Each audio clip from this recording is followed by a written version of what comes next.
Grammar Girl here. I'm Mignon Fogarty, and today I have a quick and dirty tip about when to use prior to and when to just use the word before. And I have an amazing story about people who wake up from head injuries speaking a new language. That really does happen.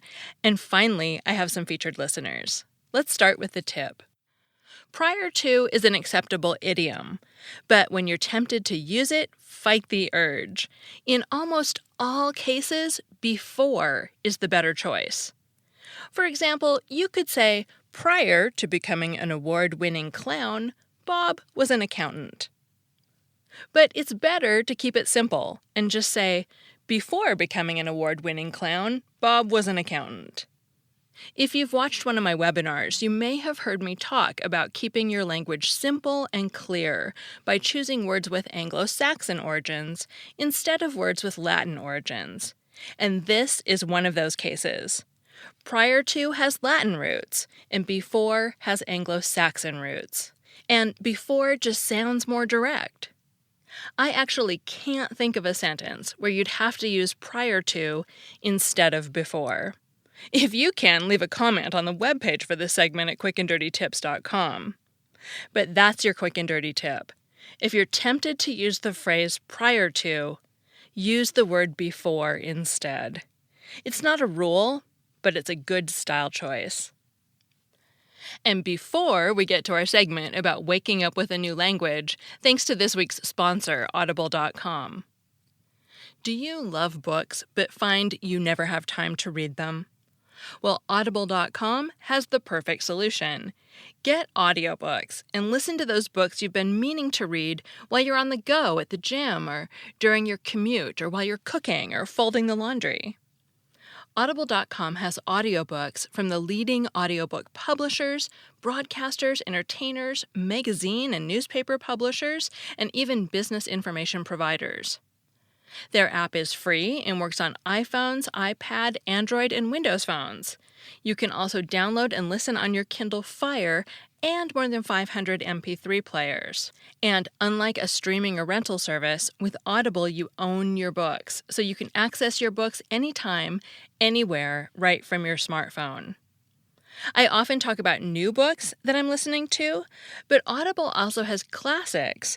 And since it was Halloween, I've been listening to Bram Stoker's Dracula, which is narrated by a cast of 8 different celebrity actors, which really brings the whole story to life. And just for listeners, Audible.com is offering a free 30-day trial membership. Go to audible.com/GG to start your free trial today. Again, you show your support for Grammar Girl, it really does help, and get a free trial by subscribing at audible.com/GG. And now onto head injury-induced language changes. When 16-year-old soccer goalkeeper Ruben Nissimo from Georgia recently dove for a ball, he didn't see the foot that eventually collided with his head. That kick put the Brockwood High School athlete into a 3-day coma. After Nissimo finally awoke in the hospital, he could speak fluent Spanish. However, before the head injury, the only language he could speak fluently was English, which he seemed to have forgotten, according to WSB-TV. As he began to remember how to speak in English, his knowledge of Spanish began to fade. Nissimo's case is rare, but not unheard of. This is called foreign language syndrome and can occur when a person becomes unconscious due to a brain injury. The brain attempts to reboot itself, often working around the damage. Sometimes this manifests itself physically and the person temporarily loses use of limbs. And sometimes, the person speaks a language he or she couldn't speak before, at least not fluently.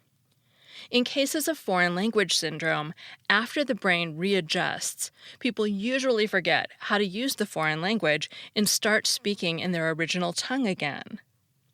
Imagine 400 years ago, if the person could survive the head injury, they may not survive being burned as a witch when they suddenly started speaking Portuguese.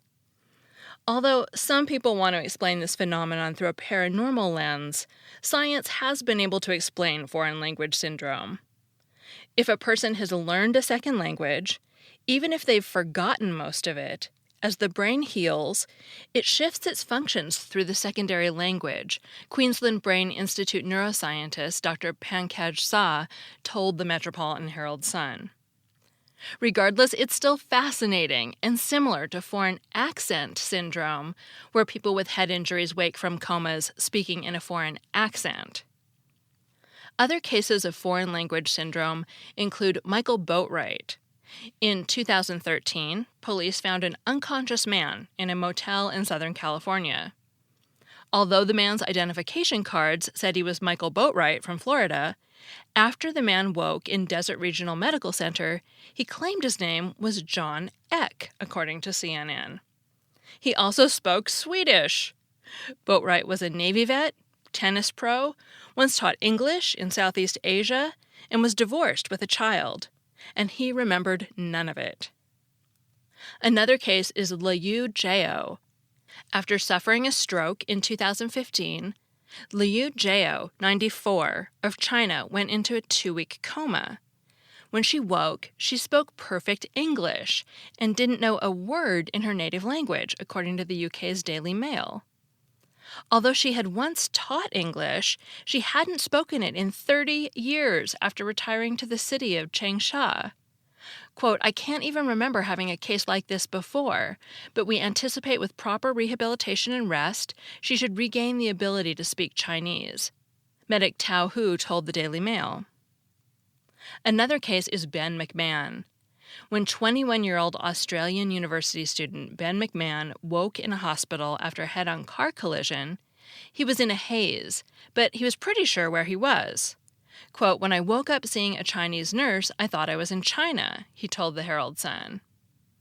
He wasn't. He was in Australia. When he spoke to the nurse, the words were in Mandarin. McMahon's native language is English, but even though he studied Mandarin in high school, he wasn't fluent in it. After the accident, his Mandarin became so good, he's the host of the Chinese television program Oh My God. He has since regained his ability to speak English. Finally, there's the 2010 case of the Croatian girl who woke from a one-day coma and had completely forgotten her native Croatian. However, she could now speak German, according to ABC News. Although she already knew a few words in German, she had only just begun studying it. The language switch was so complete she needed a translator to communicate with her family. Since the teen was so young at the time, the family didn't release her name.